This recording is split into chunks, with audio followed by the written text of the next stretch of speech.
J'espère que vous êtes tous disponibles à écouter ce que j'ai à dire ce matin. Enfin, ce que j'ai à dire. À la limite, tout le monde s'en moque, mais ce que Dieu a à dire, à nous dire au travers de sa parole. Alors, nous sommes quittés la semaine dernière en nous rappelant une chose importante, c'est que Dieu est un artisan qui nous modelait et nous faisait grandir spirituellement chacun de manière différente, pour la bonne raison que nous sommes, et vous l'aurez sans doute remarqué, tous différents, ne fût-ce qu'à travers la longueur de nos cheveux. Et que la croissance spirituelle apparaissait lorsque nous commencions petit à petit à vouloir faire, à désirer faire ce que nous devions faire pour plaire à Dieu. Donc, comme je vous l'avais annoncé, j'aimerais que nous réfléchissions aujourd'hui sur une dimension importante de la vie spirituelle, à savoir nous-mêmes. On va donc être un petit peu égocentrique ce matin, mais en fin de parcours, en fin de message, j'essaierai de rééquilibrer la chose pour que nous ne pensions pas que nous sommes le nombril du monde. Le nombril du monde, c'est Dieu. Voilà. Nous allons donc tenter de nous arrêter sur notre personnalité, ce qui fait que je suis moi et pas quelqu'un d'autre. Dieu en tient compte bien plus que nous ne le pensons, puisqu'il veut nous changer, et à l'analyse, il est évident que cela entre en ligne de compte. Prenez certains hommes, par exemple, du Nouveau Testament, certains chrétiens du Nouveau Testament. Je pense qu'on peut dire objectivement, et sans risquer de se tromper, qu'il n'y avait pas plus différent que Pierre et Paul, pas plus éloignés l'un de l'autre que Jacques, le demi-frère de Jésus, et par exemple Jean, l'apôtre, le disciple que Jésus aimait. Et pourtant, Dieu a fait de ces quatre hommes des hommes matures spirituellement et conduits par son Esprit Saint. Je suppose que vous serez d'accord avec moi sur cette analyse. De plus, le roi David, le grand roi David, fait déjà allusion à cette dimension que nous sommes uniques aux yeux de Dieu dans le très beau psaume 139. Alors on va en lire 3 versets. « Éternel, tu me sondes, tu m'examines, et tu me connais, tu sais quand je m'assieds et quand je me lève. » Pénétrez-vous de ce que dit ce psaume. Il sait, Dieu, quand je me lève et quand je m'assieds. Tu pénètres de loin ma pensée, tu sais quand je marche et quand je me couche, et tu pénètres toutes mes voies. Et plus loin, le psalmiste dira encore, la parole n'est pas encore sur ma langue, que déjà, ô Éternel, tu sais ce que je vais dire. Posons-nous donc une première question, quel est mon tempérament ? Il y a bien longtemps déjà que des spécialistes ont tenté de classer les différents types de personnalités et les ont répertoriés sous un certain angle. Et c'est intéressant, me semble-t-il. On peut ne pas être d'accord avec tout, mais globalement, c'est intéressant. Alors, êtes-vous introverti ou extraverti ? Fonctionnez-vous sur base de faits ou êtes-vous plutôt intuitif ? Êtes-vous quelqu'un qui analyse ou quelqu'un qui ressent les choses ? Êtes-vous quelqu'un d'ordonné dans votre façon de penser ou êtes-vous quelqu'un de flexible, de spontané ? Alors personnellement, j'ai fait l'exercice pour moi-même. Je nuancerai ça au cours de route et vous comprendrez pourquoi même, à la base. En tout cas, même je pense que vous serez d'accord avec ce que je vais dire, si vous me connaissez un petit peu. Donc personnellement, je suis un EIRS. Un extraverti intuitif dans le ressenti et spontané, mais qui pense quand même. Parce que par définition, quand on est spontané, on a tendance à faire, agir, avant de réfléchir. Donc, et cela, il est important de le noter dès à présent. Le fait d'être extraverti aujourd'hui ne m'empêche pas d'être introverti à la base. Pas plus qu'être spontané ne m'empêche d'être beaucoup plus réfléchi aujourd'hui. Donc il y a eu du changement. Bien sûr. Vous n'étiez pas là au départ, les enfants, ça je vous le dis. Donc, c'est un encourageant. Donc chaque être humain possède donc un tempérament, une sorte de marque de fabrique, ce qui signifie que certaines pratiques vous viendront plus naturellement que d'autres, et certains défauts liés à votre personnalité aussi, bien entendu. Donc ces différents tempéraments ne sont pas meilleurs ou pires, ils sont simplement différents. Et si le tempérament de quelqu'un d'autre vous dérange, c'est simplement parce qu'il n'a pas les mêmes défauts que vous, ou parfois même qu'il a les mêmes que vous. Et n'oubliez pas que le jugement, juger les autres, ce que Dieu déteste, juger les autres, ça revient en fait à reprocher à l'autre de ne pas être nous. Ok ? En tout cas, c'est ma définition du jugement. Donc, pas de tempérament pire ou meilleur dans l'absolu aux yeux de Dieu, des tempéraments simplement différents. Même si après de nombreuses recherches personnelles sur la question, j'ai découvert, incroyable, que Jésus était lui aussi un EIRS comme moi.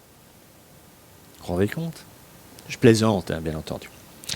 Donc tout le monde a besoin de passer du temps dans la solitude avec Dieu. Il y a ceux qui n'en sont pas encore conscients et pourtant ils en ont besoin. Mais si vous êtes introverti, vous aurez une plus grande capacité à vous retirer spontanément du bruit, de la foule et de ce que vous avez par exemple à faire, afin d'être seul et au calme. Je suis devenu extraverti et pourtant j'aime le silence et les retraites monastiques.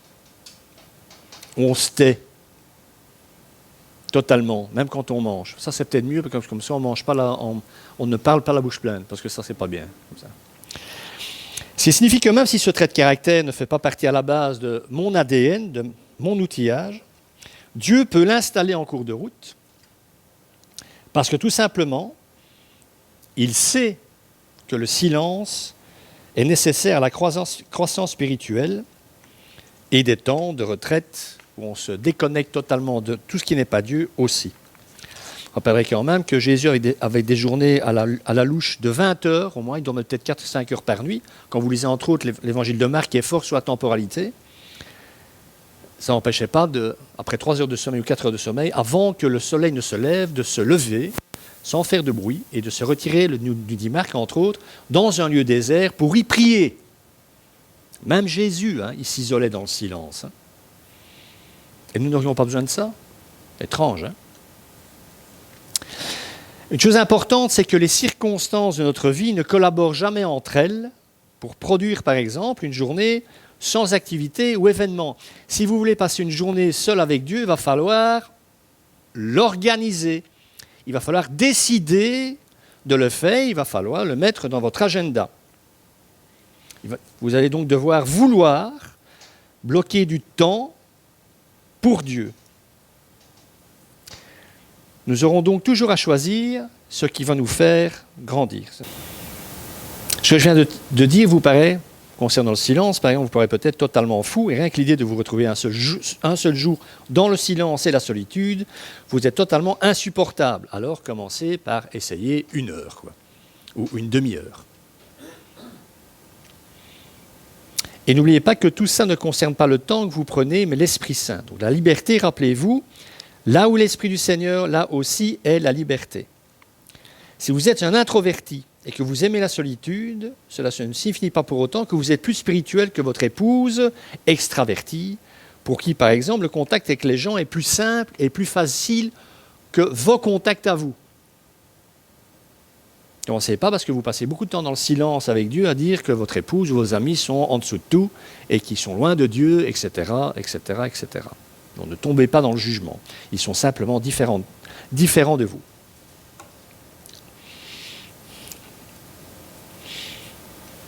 Un homme que je connais est extraverti. Je ne parle pas de moi là, je vous rassure. Un homme que je connais est extraverti, il ressent profondément les choses. Il ne se sent jamais plus immergé dans le courant de l'Esprit Saint que lorsqu'il se trouve plongé dans les problèmes et les luttes d'une autre personne. Ça existe.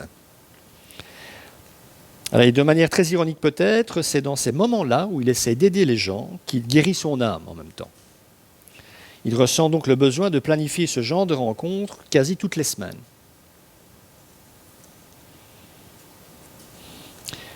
Certaines personnes sont très ordonnées et ne supportent pas que quelque chose dépasse. On en connaît tous des comme ça, je pense. Et si c'est votre cas, vous aimez probablement les listes de prières dont on en a un peu parlé dimanche passé. Vous savez, les listes où on met tous les noms possibles et imaginables de nos connaissances, de nos frères et sœurs en Christ, et on va prier pour ces gens tous les jours de notre vie, à la même heure, de manière très spontanée, non, plutôt de manière très ordonnée, très rigoureuse, sans jamais déroger à la règle, parce que nous sommes câblés comme ça. Et il en faut. Ça fait par exemple des intercesseurs, ce que la Bible appelle des intercesseurs. Il est donc souvent probable que Dieu donne le don, parce que c'est un don spirituel, d'intercession à des gens qui déjà à la base sont câblés de manière rigoureuse. Mais il peut choisir aussi, pour manifester sa gloire et sa capacité de changement, faire la même chose avec quelqu'un de spontané ou très artiste. pour qui la rigueur ne fait pas partie de son monde, et pourtant il va en faire un intercesseur aussi. Libre à lui, hein. Donc n'enfermez rien. Mais...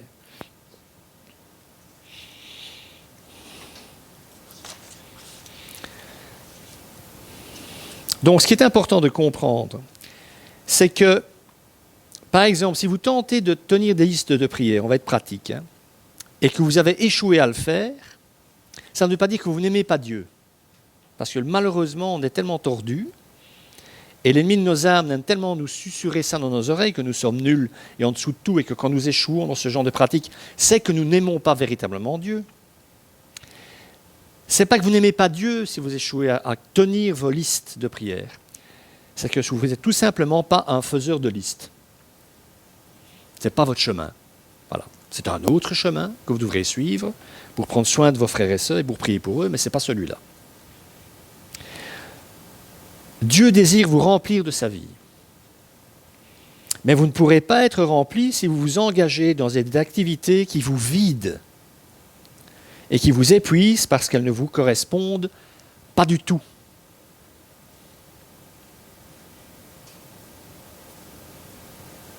Par exemple, un introverti n'est pas d'abord, je vais peut-être repréciser ça, parce que quand on dit extraverti, introverti, on dit un introverti c'est quelqu'un qui ne parle pas beaucoup, et un extraverti c'est quelqu'un qui parle beaucoup. Mais en fait, un introverti n'est pas d'abord quelqu'un qui ne dit pas grand-chose, mais quelqu'un qui est vidé par les relations sociales. Passer du temps avec les gens vide l'introverti. Il aura donc besoin, pour répondre à ça, parce qu'il est quand même appelé par Dieu à être en relation profonde avec des êtres humains, il va devoir passer plus de temps que d'autres dans le silence pour être rechargé à nouveau.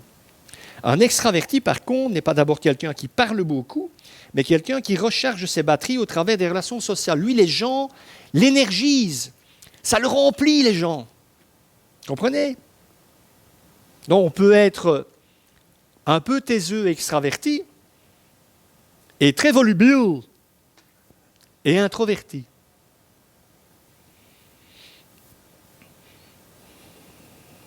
En fait, à la base, ça va encore vous faire rire, moi je suis un introverti. Mais de par mon appel pastoral, à m'occuper des autres, et encore une fois, comme je dis souvent, quand on me téléphone, c'est rarement pour m'inviter à un dîner d'anniversaire, mais souvent parce que les choses vont mal. Je ne vois que, et c'est pas grave, hein, c'est comme ça, et merci Seigneur, quel beau ministère, c'est le plus beau pour moi. Mais je prends 99% de mon temps, je prends du temps avec les gens qui ont des blessures, des problèmes, qui ne sont vraiment pas bien. Donc ces relations sont merveilleuses, mais elles me vident. Elles ne m'énergisent pas, donc je dois me remplir ailleurs pour être capable encore de donner. Vous comprenez? Donc les gens spontanés sont aussi capables d'aimer que les personnes bien organisées. Ils sont juste un petit peu plus bordéliques. Deuxième question. Quel est mon chemin? Gary Thomas, un auteur chrétien, a exprimé dans un de ses écrits que nous possédions tous ce qu'il appelle je trouve cette expression très jolie, des chemins sanctifiés ou des chemins de sanctification. Donc des chemins qui nous viennent naturellement et qui nous aident à faire l'expérience de la présence de Dieu. Okay? Par exemple, parce que l'un de mes chemins était intellectuel, je peux me sentir attiré profondément par Dieu au travers d'un livre qui endormirait quelqu'un d'autre après 5 minutes. Et quand je dis 5 minutes, je suis gentil. En revanche, le chemin d'un autre, ce sera peut-être l'hyperactivité.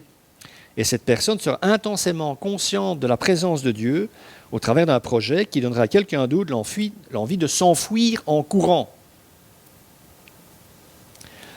Donc chaque fois que nous constatons ça, ces appels de Dieu dans la vie des autres, que nous n'avons pas, nous, et que nous ne sommes pas intéressés par ce genre de choses, il ne faut pas se sentir rabaissé, il ne faut pas être envieux, il faut simplement remercier Dieu de ce que c'est le chemin de mon frère ou de ma sœur, qu'il s'épanouit et grandit spirituellement dans sa relation à Dieu à travers ce chemin, même si ce n'est pas le mien.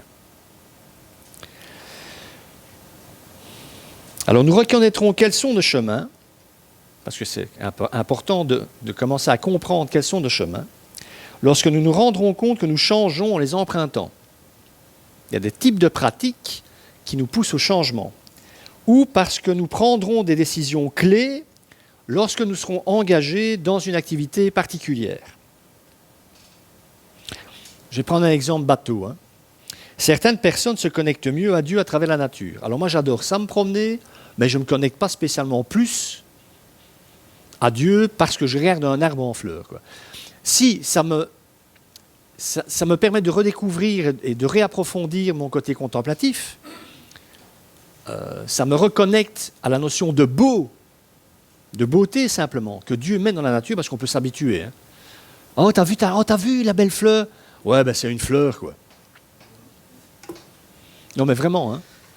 Et t'as vu le bel arbre? Ouais, tu vas chaque fois. Et tous les arbres, tu vas t'arrêter pour t'extasier. Moi, je me rappelle, j'étais jeune. J'étais au Cerf Royal avec mon oncle Francis d'Angleterre, et lui, c'est un Anglais, quoi. Donc, lui, il avait un jardin comme un terrain de foot. Hein. Donc, il dit, oh, on va aller, Yves, le visiter, le Cerf Royal. J'ai dit, ah, on va encore passer une bonne journée, parce que moi, j'en avais rien à soit. Et on arrive là, on est à peine rentré, il y a un oranger. 10 mètres après l'entrée. Hein. Mais moi, je savais que ça allait durer 5 plombes, hein, cette visite des cerfs. Et les serres tropicales, il faisait 42 degrés et 96% d'humidité. Hein. Voilà l'oranger, et voilà mon anglais. Oh, nice. Oh, beautiful. Il prend... c'est pas possible. J'ai dit, tu vas t'arrêter comme ça à chaque arbre. Et je me rappelle ce qu'il m'a dit. Tu n'es plus habitué à voir la beauté, Yves. Quand un anglais vous dit que vous ne voyez pas la beauté, il faut commencer à vous inquiéter.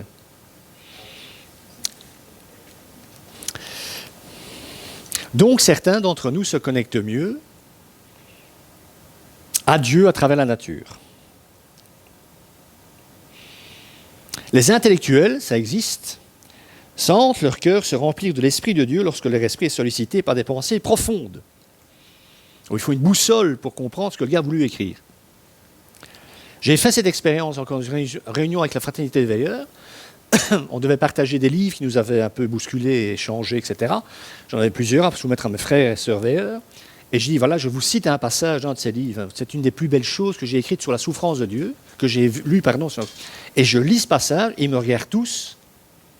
Et je sens une prière intérieure monter du cœur de mes frères qui se disent, va prier pour lui parce qu'il est de plus en plus cinglé. On n'a rien compris à cette phrase, quoi. Là, je me suis senti profondément seul. Et là, le Seigneur m'a dit, c'est pas que tu es seul, c'est que c'est pas leur chemin. J'ai mis des années à comprendre ça. Donc voilà. D'autres encore sentent que l'Esprit Saint est plus présent en eux lorsqu'ils servent les autres. Et d'autres se connectent dans la solitude de la contemplation, et d'autres dans l'interaction avec leurs amis. D'autres enfin lorsqu'ils louent Dieu par le chant, ça s'appelle des musiciens, quoi. Voilà. Qui est un de mes chemins aussi, la musique, hein, bien sûr, même si je ne l'emprunte plus assez. Alors, chemin sanctifié, il y en a d'autres, hein, j'ai essayé de... Le naturaliste, c'est ne pas confondre avec le naturisme. Important. Non, mais que vous n'ayez pas, après, pendant les prochaines vacances, et que vous dites, ah, mais c'est mon pasteur qui est venu venir ici. Non, mais je vous connais. Hein. Donc, le naturaliste, encore un truc que ma petite femme va couper au montage. Trouve Dieu, non, ça va? Merci, parce que c'est ma censure. Hein. C'est l'appel d'Isabelle, c'est son don. Voilà. Elle a du travail tous les jours. Hein. Le naturaliste trouve Dieu dans la nature. L'ascétique, ce n'est pas un produit chimique, est attiré par les disciplines et les règles. Le traditionnaliste aime les liturgies. L'activiste se sent spirituellement vivant en s'engageant pour une cause. Le serviteur rencontre Dieu en servant. Le sensitif ressent Dieu au travers de ses 5 sens. Là, on n'est pas loin du mysticisme, donc il faut faire attention. Hein. Les sensitifs, faites attention. Vous ne verrez jamais Dieu avec ces yeux-là et vous n'entendrez jamais avec ces oreilles-là. Faites attention, si c'est votre cas. Le contemplatif est attiré par la réflexion et la prière solitaire. L'intellectuel aime Dieu en apprenant. Si vous voulez savoir quel est votre chemin, il va falloir les emprunter. Il va falloir tous les emprunter. D'accord ? Parce qu'autrement, vous risquez de ne pas trouver le vôtre. Ou les vôtres, parce que vous pouvez cumuler. Et dans mon expérience, vous allez cumuler. Moi, je suis plusieurs de ces choses-là, en fait. Et je n'ai que 2 jambes, et pourtant, je suis sur plusieurs chemins. Ça, c'est le miracle de la vie spirituelle. Ça ne marche pas comme la vie physique. On peut être sur plusieurs chemins en même temps, avec Dieu. Donc, si je ne me reconnais dans aucun de ces chemins, c'est possible, hein, c'est que je ne me connais pas vraiment moi-même. Et si je n'y vois aucun rapport avec la présence, aussi, avec la présence de Dieu, c'est que j'ignore qu'il se sert de ces choses pour être proche de moi. Je ne le sais pas encore, en tout cas. Donc, il est important de se familiariser quelque peu avec chacun de ces chemins. Mais encore une fois, je pense qu'à l'expérience aidant, vous allez découvrir que l'un, 1, 2, 3, voire 4 de ces chemins vous correspondent. Donc ne vous dites pas, il faut que j'en trouve un et puis c'est bon. Vous êtes probablement appelé à être sur plusieurs chemins en même temps. Moi, je suis un contemplatif. Je l'ai dit, hein, je m'occupe quand même beaucoup des autres. Je suis un contemplatif, mais je pense aussi être quelque part un peu du type intellectuel. Donc, sans être un intellectuel, je précise, hein, je ne me considère pas comme un intellectuel. Mais j'apprends à aimer Dieu, j'approfondis ma connaissance et mon amour de Dieu à travers, encore une fois, des livres qui sont vendus à 5 exemplaires dans le monde, quoi. Donc, vous savez peut-être que l'on a fait de nombreuses découvertes concernant les différentes formes d'intelligence et leurs méthodes d'apprentissage spécifiques. Alors, je vous donne un exemple. Quelqu'un qui possède une intelligence dite imaginative aura besoin, le terme est clair, d'imaginer la matière qu'il étudie pour la mémoriser et devra en plus s'attacher à ce que quelque chose lui permette en permanence d'alimenter son imaginaire. Afin de quoi? Afin de pouvoir se concentrer. Donc ces personnes en étudiant devront par exemple écouter de la musique en même temps pour optimiser l'assimilation. Donc je vous laisse réfléchir au nombre d'enfants et de jeunes que l'on a forcés au silence pour étudier alors que le silence les déconcentrait et qu'ils avaient besoin d'entendre de la musique. Moi, mes parents, si j'avais dit je mets de la musique pour étudier, ils m'auraient dit elle n'est pas à nous, hein. Tu coupes ta musique, hein, parce que tu ne peux pas faire les deux en même temps. Certains ont besoin des deux. Donc partant de là, un conseil spirituel que l'on pourrait donner à ces personnes dites imaginatives, ayant du mal à se concentrer dans la prière par exemple, serait sans doute de leur dire d'écouter de la musique spirituelle, des cantiques, pendant leur temps de prière ou encore de faire une balade de temps en temps, parce que le changement de décor, dans leur cas, est propice à la concentration. Ce que d'autres, parfois, constateraient simplement que ça la déconcentre. D'autres, ça va leur permettre de se concentrer. Donc cela nous amène à notre troisième question, quel est mon style d'apprentissage? Alors, fort heureusement, la croissance spirituelle n'est pas réservée aux personnes qui aiment l'école. Nous serions mal. Parce que soyons clairs, à la louche, personne n'aime l'école. On se demande pourquoi. Par exemple, un homme est plutôt éveillé et proche de Dieu, a le désir d'être proche de Dieu, mais il déteste lire. Ça, il y en a des pléthores. Et ce qui signifie que le fait de lire ne l'aidera pas beaucoup dans sa croissance spirituelle. Ce n'est pas quelqu'un qui va lire énormément de livres. Il devra quand même lire la Bible. Donc, quelque part, Dieu va quand même devoir lui apprendre à lire. Et c'est ça, un des enjeux pour les jeunes générations qui viendront au Seigneur, c'est que beaucoup d'entre eux détesteront, je ne vais même pas dire ne pas aimer, ils vont détester lire. Donc, cette personne dont je parle, qui n'aime pas forcément lire, a par contre de grandes dispositions pour grandir spirituellement, parce que nous avons, le Saint-Esprit aidant, tous ces mêmes dispositions à grandir. Mais il n'est tout simplement pas un lecteur.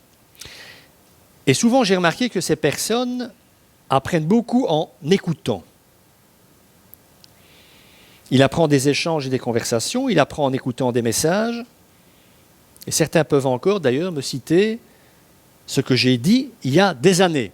Moi, je ne m'en souviens plus. Je passe ma vie à dire des choses, moi, en fait. Mais ces personnes peuvent encore me rappeler des choses que j'ai dites il y a 30 ans. Mais cette femme devra néanmoins apprendre à lire. D'autres apprennent, je l'ai dit, surtout en faisant. J'en connais qui, quand ils doivent monter un meuble, il y a le mode d'emploi, ils ne suivent pas le mode d'emploi et c'est fait exprès. Ils vont se tromper, mais ils trouvent ça marrant. Ils vont prendre 2 fois plus de temps pour monter le meuble, ils vont apprendre en faisant. Donc si vous êtes marié par exemple à ce genre de spécimen, ne l'étranglez pas tout de suite. C'est peut-être un chemin, qui sait. Donc, cette personne qui monte des meubles sans suivre le mode d'emploi, c'est super, laissez-le faire, sauf si c'est lui qui est responsable de monter et de préparer votre parachute. Donc, pratiquement, pour ce genre de personne, être assis à l'église le dimanche matin, c'est important dans le sens où Dieu va lui parler, mais ce n'est pas spécialement de cette manière-là que Dieu lui parlera de plus. Il va devoir redébriefer après, dans un autre cadre, un groupe de discussion ou autre, pour s'entendre redire les choses. D'accord ?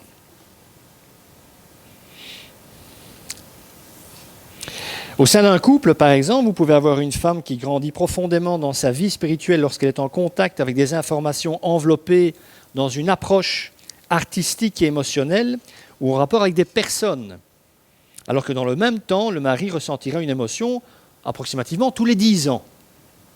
Ça existe aussi. Tout simplement parce que les émotions profondes interfèrent avec sa manière d'apprendre.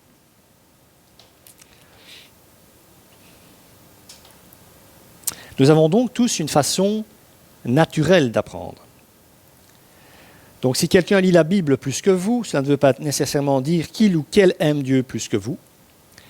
Ce peut juste qu'il aime ou qu'elle aime la lecture plus que vous, déjà. Et c'est un plus, mais en attendant, ce n'est peut-être pas votre chemin prioritaire. Donc, je répète, essayez différents styles d'apprentissage et voyez lequel vous correspond le mieux, sans exclure les autres. Encore une fois, lire, mes amis, étudier la parole de Dieu, se mettre à son écoute, ça, vous y couperez pas. Si vous ne le faites pas, croissance, bulle. Parce que renouvellement de l'intelligence, inexistant. Vous n'entendrez jamais que votre voix, votre volonté et votre pensée en vous et jamais celle du Saint-Esprit.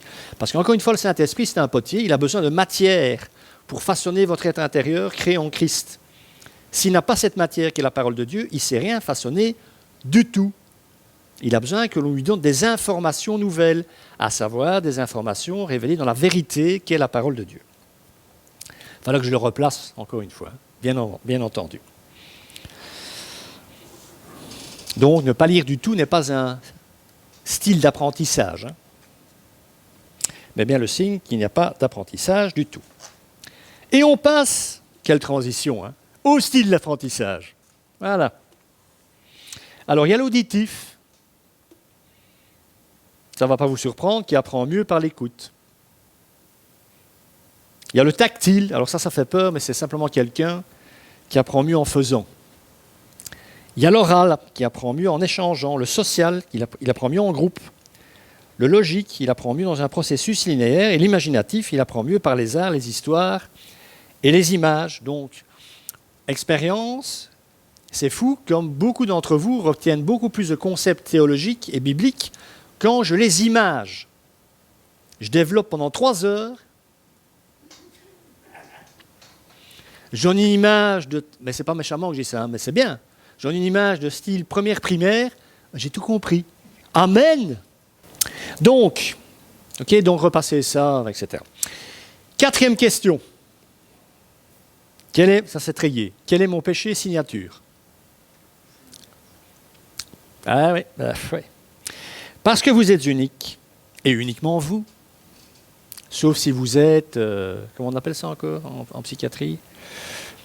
Personnalité multiple. Ça porte un nom que j'oublie, peu importe.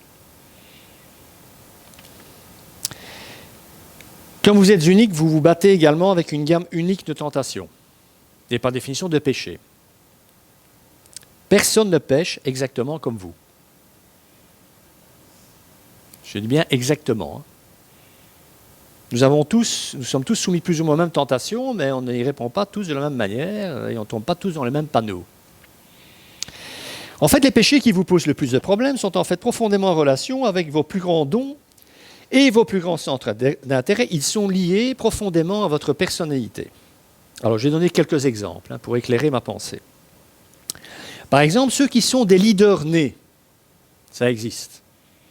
Des gens qui partent à gauche et tout le monde va à gauche. Ça s'appelle des leaders. Bien, ceux qui sont des leaders nés seront tentés d'utiliser et de manipuler les autres.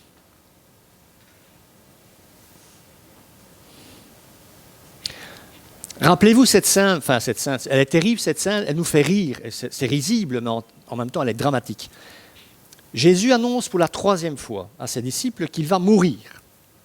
Réaction des disciples, c'est qui sera le plus grand quand il sera plus là? Et là, Jésus, il sait très bien ce qu'il pense. Et ils sont un peu honteux de penser ça, mais ils le pensent. Ils sont des hommes, quoi. Et Jésus leur dit, écoutez, dans le monde, c'est pyramidal. Il y a des gens au-dessus qui écrabouillent ceux qui sont en dessous. Dans mon église, ça ne peut pas fonctionner comme ça. Vous voulez être le plus grand, le leader né, le gars qui dirige les autres et qui enseigne les autres, vous devez être serviteur. Il faut inverser la pyramide. Il n'empêche, Dieu, il appelle souvent à des responsabilités d'église des gens qui sont câblés pour être leaders et qui sont câblés pour manipuler les autres. Mais c'est à partir de ceux-là dont il va le faire des serviteurs. Ces gens vont devoir apprendre à fonctionner, à être motivés par d'autres choses que l'hégémonie sur les autres et le contrôle des autres afin d'atteindre des objectifs. Donc tout le monde doit changer. Les personnes spontanées, attendez, j'en ai sauté un qui est important. Après les leaders, par exemple, ceux qui sont doués pour amener la paix. Vous vous rappelez la béatitude? Heureux ceux qui font œuvre de paix. Il y a des hommes et des femmes qui sont vraiment appelés par Dieu et doués pour amener la paix là où il y a du conflit. Le risque qu'encourent ces personnes dans la pratique de cette paix, c'est l'évitement. Elles sont parfois tentées par l'évitement de certaines situations parce qu'elles ont peur de devoir gérer le conflit au-delà de la paix qu'elles amènent. Donc elles auront potentiellement une tendance à fuir les questions et les paroles qui fâchent, même quand celles-ci sont nécessaires. Parfois, pour obtenir la paix, il va falloir passer par la guerre, quand c'est nécessaire. La guerre dans le sens où mettre les choses sur la table. Donc, encore une fois, celui qui est appelé à dire des choses que personne n'a envie d'entendre. Les personnes qui sont très spontanées seront souvent tentées par les impulsions qui les habitent. Elles sont spontanées. Donc, par exprimer tout ce qui leur passe par la tête. Okay? Les taiseux, quant à eux, seront tentés de ne jamais rien dire du tout, quelle que soit la situation. Ou alors ils s'exprimeront de façon agressive lorsqu'enfin, ils daigneront intégrer le monde des vivants en ouvrant la bouche. Ça existe aussi. Vous voyez, mais c'est tous des péchés qui sont en lien avec notre personnalité. Ceux-là devront donc apprendre à parler pour que l'enfer du silence s'apaise en eux et autour d'eux. Alors que ceux qui parlent beaucoup devront apprendre, vous vous en doutez, à maîtriser leur langue. Si vous avez un doute, relisez l'épître de Jacques, il y a tout un chapitre sur la langue. Ils vont devoir apprendre à maîtriser leur langue de façon que le pire ou le maladroit ne sorte pas de leur bouche. Il y a un proverbe qui dit « celui qui parle peu pêche peu ». Par évidence, celui qui parle beaucoup pêche beaucoup.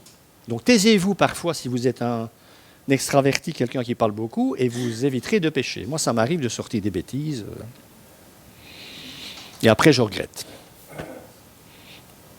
Donc, savoir quelle est votre signature pour vous aider à faire tomber certaines barrières afin de vivre dans le courant de l'esprit. Ça va vous révéler certains de vos problèmes spécifiques. D'accord ? Celui qui est passé à la postérité sous le nom de Saint Benoît a dirigé une communauté de foi, donc un monastère, et écrit un des plus fameux guides de croissance spirituelle qui s'appelle « La règle de Saint Benoît », disponible dans toutes les bonnes librairies chrétiennes. Pourtant, bien qu'il s'agisse d'une règle, c'est intéressant, il y a introduit de la flexibilité. Par exemple, il explique comment le prieur, donc le supérieur de la communauté, de l'abbaye, doit traiter chaque âme différemment. Et là, je cite notre ami Benoît. « Vous devrez cajoler l'un, réprimander l'autre, persuader un troisième, selon la compréhension et le caractère de chacun. C'est pour cette raison qu'il, donc le prieur, doit s'ajuster et s'adapter à tous. Et la liberté est l'objectif de la croissance. C'est important. Hein. Donc faire librement ce que Dieu nous appelle à faire. Pour revenir juste 2 secondes sur Saint Benoît, il aurait pu être entraîneur de foot. Hein. Les grands entraîneurs de foot, c'est exactement ça qu'ils font. Pour ceux qui s'intéressent un peu, Guardiola qui entraîne Manchester City, qui est probablement une des meilleures équipes au monde, équipe dans laquelle joue Kevin De Bruyne, notre Kevin national, il a dit comment est-ce que vous faites pour obtenir le meilleur de vos joueurs. Il dit ça dépend de son caractère. C'est-à-dire, il dit par exemple, Kevin, vous avez remarqué, cette saison, il a marqué beaucoup plus de buts. Tout ce que j'ai eu à dire, c'est Kevin, ce serait bien que tu marques un peu plus cette saison. Et Kevin marque plus. Un autre, je vais devoir le prendre dans mes bras en disant allez, ça va aller. Hein. Tu as raté 2-3 grosses occasions, mais ça va aller, tu dois te faire confiance. Et puis un autre, il faudra lui dire tu te rends compte de ce que tu as loupé, je ne veux plus que ça arrive, et ça n'arrivera plus. Il y a certains, il faut secouer, d'autres, il faut materner, d'autres, il faut simplement montrer la direction. Voilà.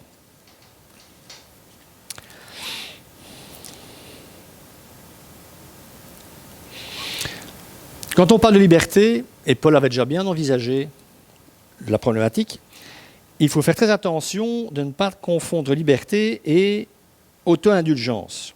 Je ne suis pas libre de devenir un grand pianiste en regardant la TV et en mangeant des chips. Ça ne marche pas comme ça.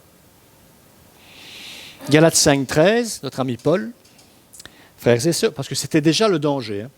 Frères et sœurs, c'est à la liberté que vous avez été appelés, seulement ne faites pas de cette liberté, en Christ, un prétexte pour suivre les désirs de votre nature propre.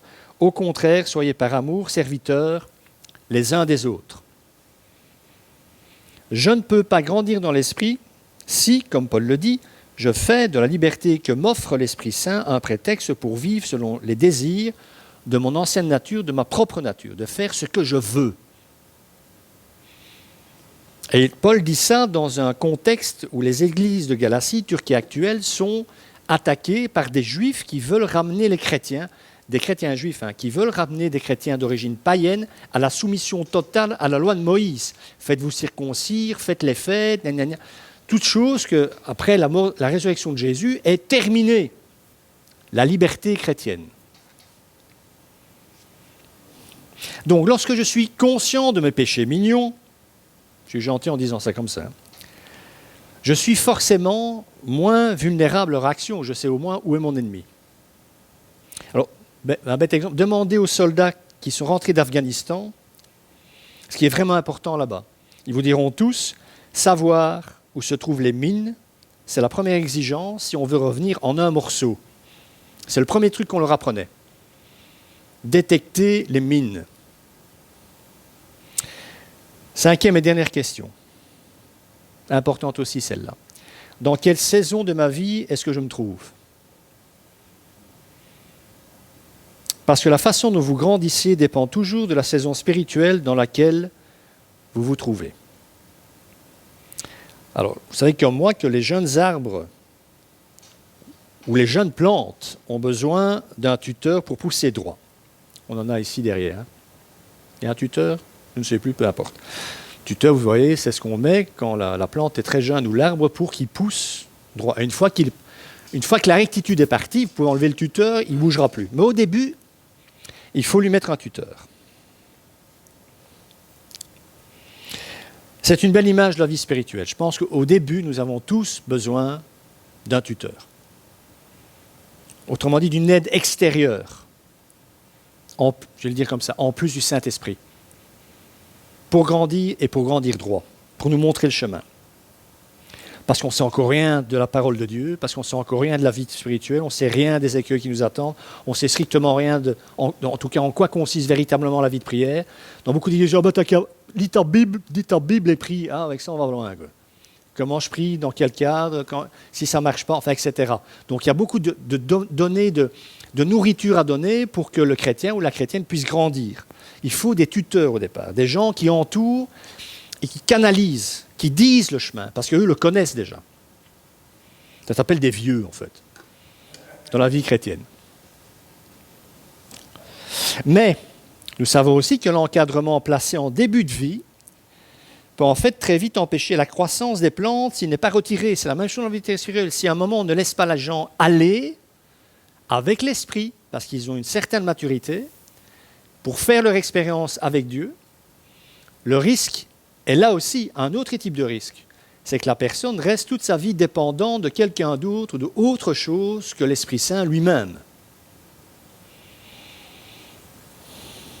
Parce qu'encore une fois, au début de la vie chrétienne, nous avons tellement de choses à apprendre. Et de là l'intérêt de grandir. La vie spirituelle, la louange, la prière, la Bible sont autant de choses totalement nouvelles pour un jeune chrétien, un bébé dans la foi. Le drame étant que parfois vous trouvez avec des chrétiens qui ont 30 ans de vie chrétienne et qui sont toujours des bébés. Et c'est quand même terrible quand Jésus regarde son église et qu'il nous voit tous en couche culotte, quoi. Vous voyez, avec les petits élastiques là, vous voyez. Mais parfois ça arrive. Et ça, inutile de vous dire que c'est un drame, d'abord pour les personnes.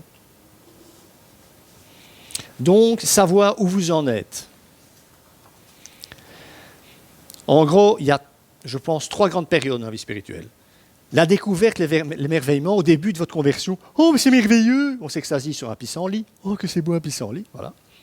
Si ça marche, s'il y a une progression, parce qu'il y a des démarches à faire, si on veut vraiment suivre le Christ, la deuxième période, c'est le temps dit de la connaissance. On emmagasine de la connaissance biblique, entre autres. On commence à mieux connaître Dieu. Et là, le danger, c'est quoi? La suffisance et l'orgueil. Oh, qu'est-ce que j'en sais, moi, maintenant, sur la parole de Dieu.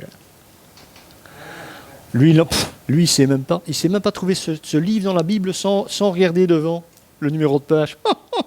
Si ce n'est pas honteux, ça, c'est le risque.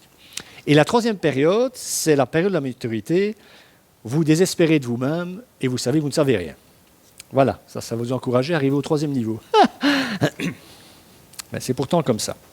Ça ne vient pas de moi, ces 3 périodes. Hein. C'est le pasteur Schweitzer, un ami personnel de Daniel Bourguet, qui a écrit un très bon petit livre là-dessus. Donc votre chemin de croissance ne sera pas exactement le même que celui de votre voisin. Il sera unique et sera le vôtre. Et il ne sera pas non plus toujours facile. Dieu ne demande jamais rien de facile. Cependant, il est une décision que vous pouvez prendre et qui vous aidera toujours à grandir spirituellement, mais ça, c'est pour la semaine prochaine. Il est temps à présent, pour terminer, d'introduire un peu de tension. J'avais annoncé ça au début. Dans ce que nous avons dit aujourd'hui, de peur que si nous ne le faisons pas, la balance va être déséquilibrée et vous allez peut-être sortir d'ici en vous disant « tout dépend de ma personnalité ». Et à la limite, je peux rester comme je suis puisque je suis unique. Eh bien non. Si Dieu nous aime tels que nous sommes, avec toutes nos différentes couleurs, il nous aime néanmoins trop pour nous laisser comme nous sommes.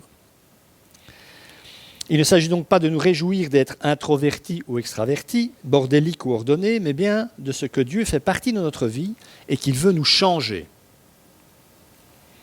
Ce n'est donc pas à Dieu à s'adapter à nous, mais bien à nous de changer pour lui et avec son aide. En d'autres termes, ce que vous êtes, votre personnalité, est une indication importante dont il faut tenir compte, mais ce n'est pas la seule. Et ce n'est pas la plus importante non plus. Elle est très importante, mais ce n'est pas la plus importante. Je vais prendre un exemple. Henri Nouwen, un prêtre et grand intellectuel, auteur de nombreux livres sur la prière et la vie spirituelle, enseignant dans de grandes universités et séminaires, a vu sa vie totalement bouleversée lorsqu'il a reçu la conviction qu'il devait s'installer au Canada dans une institution catholique qui s'occupait de malades mentaux. Un grand intellectuel, prendre soin de malades mentaux, qui ne comprennent pas une phrase de 3 mots. S'il n'avait tenu compte que de son câblage d'origine pour mener sa vie, il n'aurait jamais entendu la voix de Dieu l'appeler à abandonner son côté cérébral et rigoureux pour revêtir celui du service, de l'originalité et de la dépendance. Et chapeau aussi qu'il ait été jusqu'à faire ce que Dieu lui demandait de faire. Quitter les pompes des milieux universitaires pour aller, entre guillemets, s'enterrer, devenir un anonyme, sauf pour ces malheureux qui avaient tant besoin de lui. Moi, je lui tire mon chapeau. Alors, si vous voulez apprendre cette petite histoire et comment il a cheminé, je vous conseille la lecture du livre « Le retour du fils prodigue ». Bon, si ça vous intéresse, je l'ai. Donc, si changement il doit y avoir en nous, il faudra évidemment changer aussi l'évidence des choses, changer ce que nous sommes, enfin forcément. Les taiseux devront apprendre à dialoguer, les bavards à se taire, les impulsifs à se contrôler, les peureux à oser, les rêveurs à redescendre sur terre, les exaltés à se calmer, les cérébraux à exprimer leurs émotions, les pingres et les anxieux à donner, et ceux qui n'aiment pas lire, à lire la Bible. Il y a un combat spirituel en nous, et le lieu de cette bataille, c'est votre âme, votre cœur, et grandir, ça se mérite. Donc, Dieu n'améliore pas ce que vous êtes, ce que vous étiez avant de le rencontrer, il veut changer ce que vous êtes. Et c'est bien pour ça que c'est le Christ notre modèle. Et la Bible en parle. Alors je vous donne une clé. Ce n'est pas la seule, mais c'est pour moi une des plus grandes clés de la vie spirituelle. Et elle nous est révélée dans le psaume 73, un psaume d'Asaph. C'est la clé, une des clés du modèle de changement prôné par notre Seigneur. Voilà ce que dit Asaph au verset 28 du psaume 73. « Mon bonheur à moi », écoutez bien, « Mon bonheur à moi, c'est d'être près de toi. » Point. Alors, bonheur, être heureux, ça ne vous dit pas quelque chose, ça? Heureux, les... Alors, ce passage-là, il est dans l'Évangile. Hein. Pour être heureux, proche de Dieu, nous dit Jésus dans cet enseignement du Sermon sur la montagne, il faut avoir un cœur de pauvre, d'homme dépendant de Dieu.